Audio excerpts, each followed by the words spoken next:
We're gonna go around the exterior now and just kind of touch base on some stuff. Overall, paint's in good shape. It does have some scrapes, some dings, some dents. So you got stuff like this, nice ding, scuff. You can feel it with your nail. Scuff here. Then going down the door, you'll have like a ding. There's not a lot that really catches your nail. Like the plastics do have some scuffs in them. A little bit of hazing on here. But it's not really where I would say it's been oxidized. It just probably needs to be resurfaced or cleaned up. They have like this little line here. It's not really affecting display, but keep an eye on that. Another scrape here on this bumper. And then, you know, like just little whip marks, you know? And they're kind of like just chips in the clear, it seems. So just some touch up is what I would say here and there. You can get like paint correction on this. It's not too far gone, I would say. You know, you're showing a little bit of oxidation on some of the trim, but it's pretty good. Your cargo looks like it's never been used. Tires are new, of 2024. They're more highway terrain tires, but they still are all season. I like these, especially for commuter cars, because they tend to not wear as much as like the more aggressive or more like low pro sporty style. I think these are good for economy commuters, honestly. These are not fog lights, these are daytime running lights. But looks good. Glass is all in great shape. Still has the OEM glass on the front windshield. I always look at stuff like that. And these are dual pane glass, so sound deadening.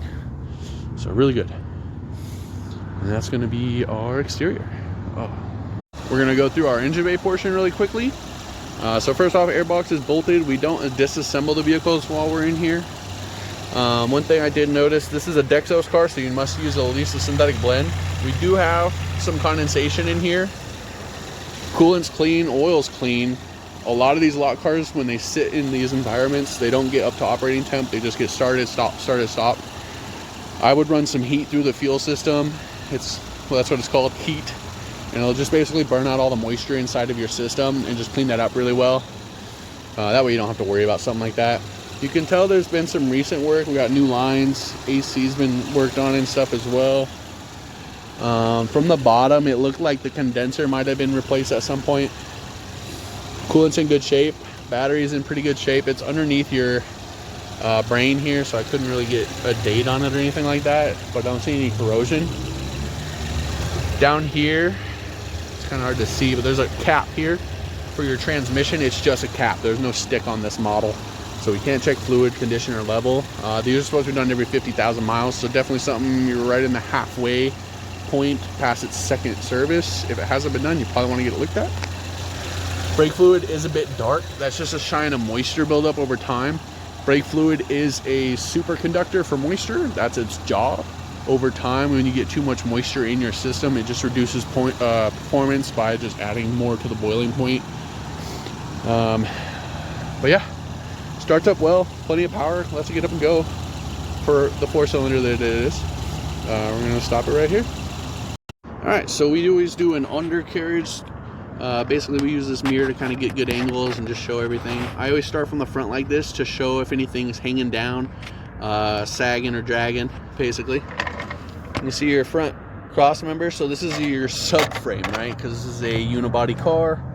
You'll see surface rust throughout the whole bottom side here. Engine pan, transmission, everything look really dry. That's what we like to see as well. Surface rust in our area is pretty common. You can get undercoatings to kind of stop that in its tracks. And I'll elaborate that as we go around here. We're gonna pause here and keep moving to the corners. All right, so this is the driver front lift point area. And then this is essentially the frame or body frame on here. And then that up there is more of your subframe. Looking to the exhaust here, they did put in a new flex pipe. It looks to be done well. I didn't hear any loud exhaust or any kind of droning in the cab. So there's not like a leak there when it's being driven, at least. Pretty good shape. The pinch is not folded over or smashed. That's what we like to see. And then come back here to the rear. See more of that surface rust starting to be more apparent towards the back of this. more of the body there where it kind of seams together, and then your trailing arm here. So definitely something to get in front of. Now we're all the way at the very rear of the car. Here's your muffler, good shape. Now this is your trunk or floor pan where your spare tire sits in. You see the rust and like the sealer kind of starting to peel. So if you want to get ahead of it, it's not where it's getting to be concerning, but that, I mean, it's something we want to stop before it becomes an issue, right? So something to consider. Suspension and everything all look really good. We'll move over to the passenger side now. Alright, so here we are again. Somehow I got the street light to work in my advantage on this guy. So really good light in here on this time. You can see your muffler, primary muffler. Some surface rust, but it's doing its job. Pretty common around here with hot things and then cool things. More of that rust on the body here, and then that mount. Oops, sorry. And we'll move over here.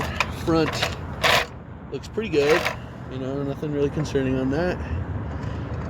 And these control arms look newer, by the way. The lower ones have definitely been replaced. It's always nice. I mean, those rubber bushings in there, that silver guy, those things, when they start going out, these cars start driving crazy. So it's good that that's been taken care of. One less thing to worry about. And there's that flex pipe a little closer on this side. It's done well, but it has been worked on. Alright, so we're going to go through the interior. I always start with the steering wheel here. So this does have your phone controls, your radio controls, and cruise controls. Nothing on the back of this wheel. And then current mileage while we were doing our inspection. Let me get rid of all these messages. We are at 121,194. We do have low fuel on, and then I do have a lot of the doors open right now, so we're gonna have some lights on. Overall, everything in here is working really well. You do have auto down on all the windows. Power seat on this side. And then this doesn't have nav, but there is like a bunch of different like apps and stuff that you can go through on there, weather and stuff. Phone controls, and then this is how you control this. This is how you control the information on this screen. So down here above your shifter. This button is your eco mode. This being on will also reduce the power of your climate control. So if you feel like your heat's just not blowing well enough, or air conditioning, you can turn this off for a little bit and it'll actually let the car blow harder. Emergency brake and everything work really well in here. We're gonna pause here and open everything up. Before I do like to talk about this knob. So let it focus. Right now it's on all the way open for the rear lift gate, but you can change it to, it says 3/4. It's not focusing, there we go. And then off, right? So you can turn the power lift gate off if you're kind of shorter, 3/4 to help with that. And so I'm gonna pause here, and then we're gonna go open up all the doors and look from outside in. All right, so our driver door card here in pretty good shape. We do have some scuffs along here. It's pretty common from people getting in and out. Switches all work really well. These are cloth, like ventilated cloth seats. They're in pretty good shape. You got a little bit of wrinkling here on the bolster from getting in and out. Carpet, it does have carpet mats, all in pretty good shape. They could use like a really good steam clean on there. Power seat on this side. Going to the back, see like a little bit of moisture. So these could just use like a really good cleaning, just some staining. Underneath the carpets look really, really good. Seats look really good. These fold down. There is not a third row, but it's just for more cargo. And then charger port there. I'm gonna hop over to the other side. All right, coming on to the passenger rear door, in good shape.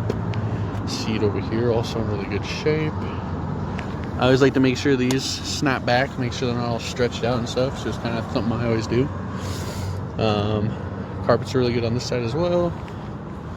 And then manual seat on this side. Everything works as it's supposed to. Glove box doesn't have anything in it. Opens very, very slow. That's why I opened it myself. And then this is just storage cubbies, cup holders. Big console, very spring loaded. And then more charging stuff down there. But I mean, that's my elbow. That's my elbow. And I'm like a 6-foot dude. So, you can put some stuff in there.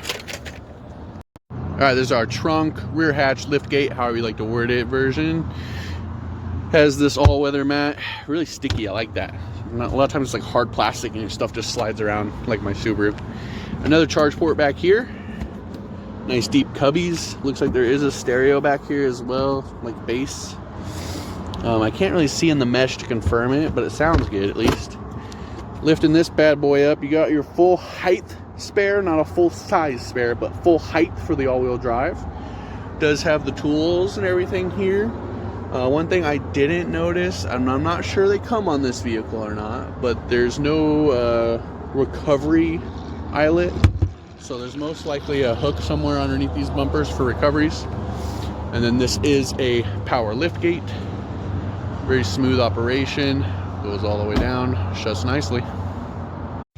This portion we go through our code scan of the vehicle. This one's really straightforward. So body control module had 4 faults. So I'll talk about tire pressures. This does have new tires on it. So most likely when they were doing the reprogramming, they are all stored. None of those are active or history. Power steering control module was a low voltage code. So it could have been jump started here not too long ago. But we don't have any active codes on here. I always look down here in the bottom corner of our scanner. We want to make sure that the VIN on the computer and the VIN on the vehicle are match. It's just something that I always check over time. Going through all our modules, we got a bunch of passes, so that's what we like to see. I'm going to pause here. We're going to go and pull up all the monitors. All right, so this is our monitors, right? So these are all a bunch of different system checks your vehicle does while it's driving. Basically wants to make sure that everything's in spec. So there's values that these are all supposed to meet. Evap light on. Normally during our drive cycle, we try to go long enough for that to come on. Unfortunately, during my drive cycle, the low fuel light, not even like a short range, like low fuel light on, it's almost buried past the E. So I didn't keep pushing it. I got to where I needed to take my video and stuff. I did all my driving feats. I just didn't get to do as many miles as I normally like to do. But what that is just measuring the vapors in your fuel system. But as you see, everything else got green checks. So that's good. That's what we like to see. The circles are just monitors that are not supported, or a lot of times they'll be overlapping. So like your O2 and your secondary air, or your heater, your cat heater and all that stuff will monitor on a different module, right? So nothing here that really concerns me. It all looks pretty good. All right, we're into the conclusion here. All right, so we're just going to touch base on this thing. Overall, it drives really well. Plenty of get up and go. It was low on fuel, so I didn't get to do as long of a drive. It does have an eco mode that does actually affect the climate as well. If you disable that, you get a little more pep and a little more power out of your climate. These lower lights are the daytime running lights I've been trying to get to come on. Finally got those activated for you guys. Lights, everything come on good. Drives really well, brakes really good. Tires are pretty new. It's really quiet on the road. Seems to shift well. It does have a manual shift option that does everything it's supposed to. I don't really use that on these. They pretty much are going to do what they're supposed to do nowadays. All-wheel drive model. I did kind of get it in the gravel, and it basically just said no. It'll basically just kind of grab and go. It doesn't want you to like slip and fling rocks and stuff like that. Other thing we note on this, we want to get an undercoat checked on there. We want to make sure the rust underneath that is starting towards the rear especially gets addressed. But really, beyond that, there's not a whole lot of concern for me.